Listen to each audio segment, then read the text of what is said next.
Hi guys, it's Dr. Hardy, your pediatric obesity expert. If you haven't already, please subscribe to the channel and tap that notification bell so you can be reminded or alerted when I have uploaded a new video. Now in today's video, I want to talk about why our children are gaining weight at an exponential rate. When I say our children, I'm mainly talking about American children, but the rates are going up all over the world. However, America is leading this epidemic, okay? This obesity epidemic.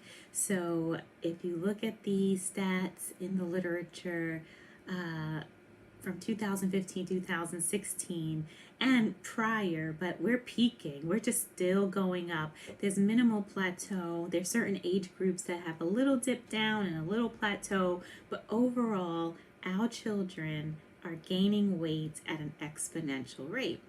So why is this happening? Well, I have a few ideas.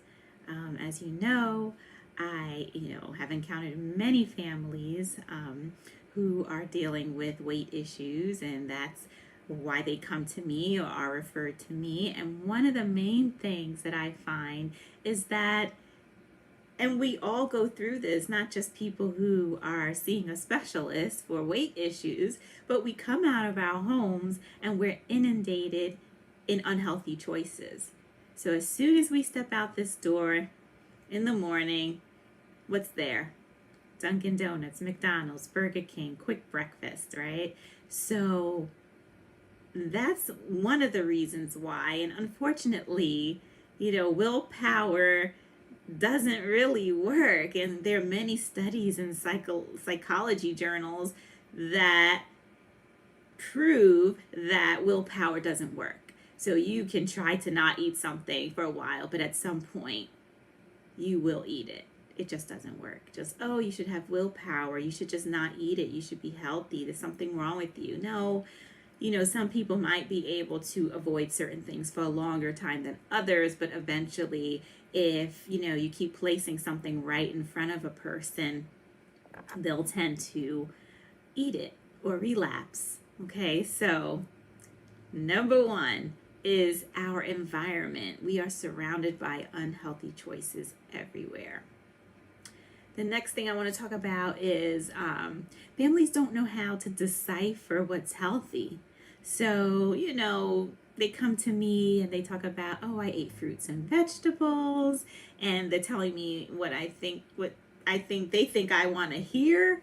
So they come in saying, oh, I ate fruits and vegetables and water. But really, that's not what we're going to have all the time. Outside of fruits and vegetables, what else did you eat? Or are you going to just eat fruits and vegetables for the rest of your life? So how do you decipher when you have a plate in front of you or a menu in front of you, or you're at the grocery store doing food shopping? How do you decipher what's healthy? So the second thing I've noticed is most people don't even know how to read a food label. Most people aren't sure that something that they're picking up and putting in their cart is even healthy. So, how can you make a healthy choice or a good decision when you're not informed? And so this is something called health literacy. Like, how literate are you and me? That was something I had to learn in the beginning, especially when going into this specialty. There are tons of things that we didn't learn in residency that I had to, go to medical journals and figure out on my own to teach patients. So everybody's at a different level of health literacy. And honestly, some people think things are healthy that really aren't, especially kids' snacks.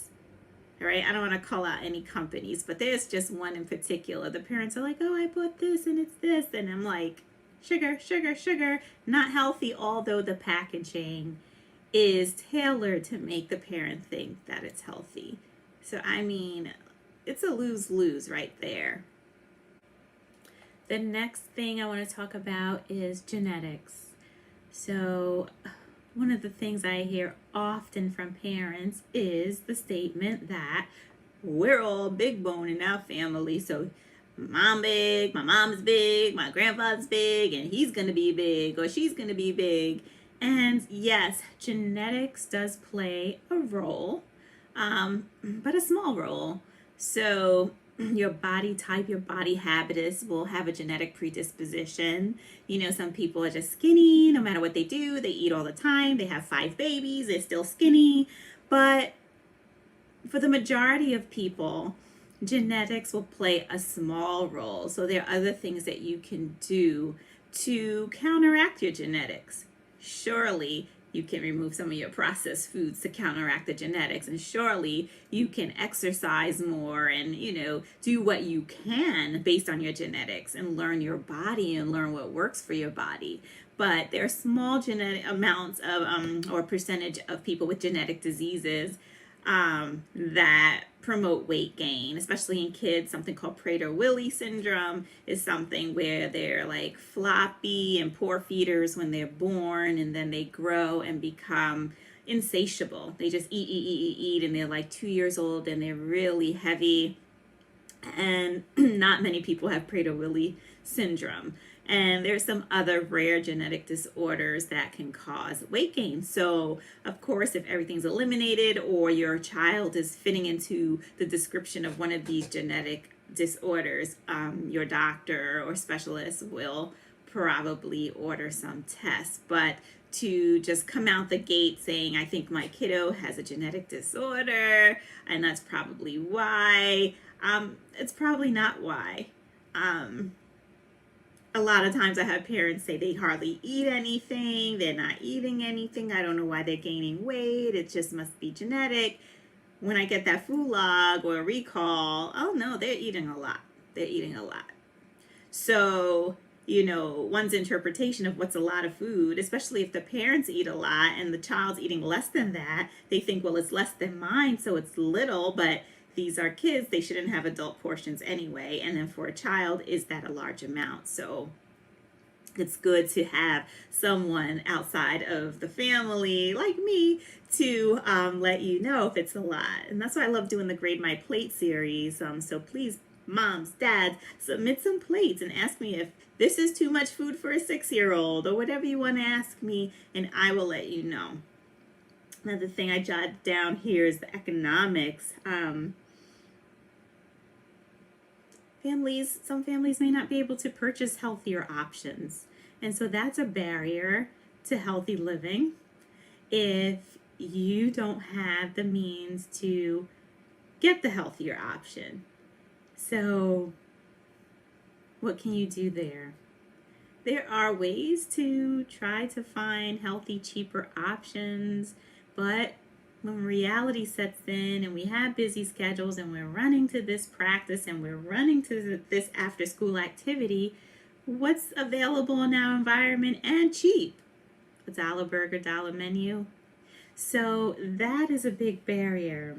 Parents may also not have access to a healthcare provider because of this economic barrier. So, you know, doctor's visit might be 15 miles away and they don't have money for gas. And so a lot of parents don't see their child being quote unquote chubby as a reason to go the extra mile to lose money that can go toward food or something else. And so if you're not getting to the doctor's office to tell you your child's BMI is high and to educate you and to give you the tools for success,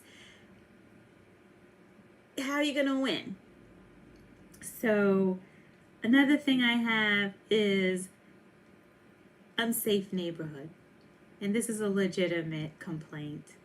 I have families tell me there are dogs in their neighborhood, pit bulls out just roaming the streets. Nobody wants to walk around if you're in fear of getting bit by a dog. So, or if you just live in a bad neighborhood, you know, where there's lots of gun violence or other, you know, violence and drugs. So nobody wants their child taking a walk, you know, in a bad neighborhood. So what other resources are there?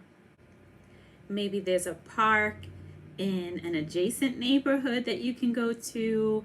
There are places like the Y and indoor places, but they can be pricey. If you don't have money to get to the doctor, how are you going to have money to get to the Y? So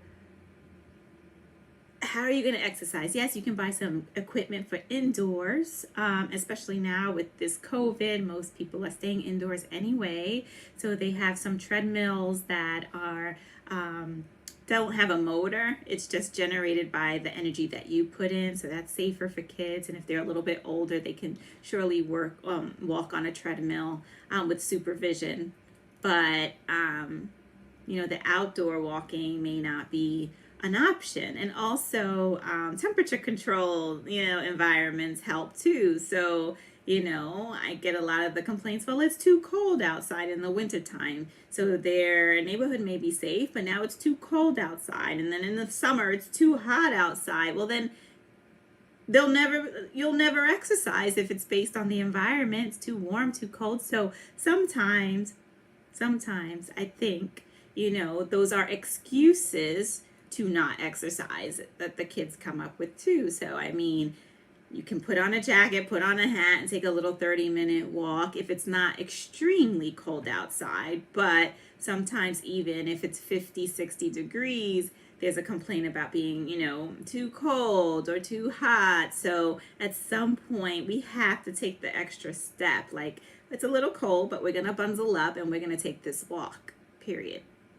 So look at your environment. Look at how, that the reasons, the barriers that come up for not exercising or eating right, and see if you can take a little step forward in a different direction. So, for example, with the exercise, if your child's always complaining it's too cold, but it's not that cold, you can put the foot down and take a walk, or ask them to go with you to the store that's walking distance, so it doesn't come off as exercise. They're just accompanying you to take a walk. All right, guys, I don't think I have anything else on my little agenda here to talk about, but please let me know your thoughts. I'm definitely going to continue this series. So this is part 1 of a series of why our kids are gaining weight at an exponential rate. And this video just focused on these environmental factors, genetic factors that kind of set us up to lose. It's hard. It's hard to eat healthy. It's hard when you look at that menu and there's something on there that you want and you're just like, well, this one time I'll exercise later. So it's hard for me, and I have a lot of education about it and I'll still eat something. So there's never no judgment here. It's just supporting you and informing you to let you know that you're not alone, you're not crazy. Like, this whole system is set up for us to fail at living a healthy lifestyle. And if you don't have the means or the access, it's even more difficult.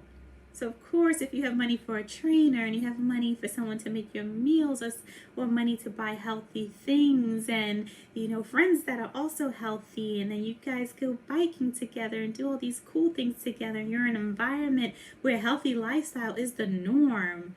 Like my neighborhood, I go out, there's always someone walking, biking, doing something. So it motivates me to do it. Like, that's just what they do out here.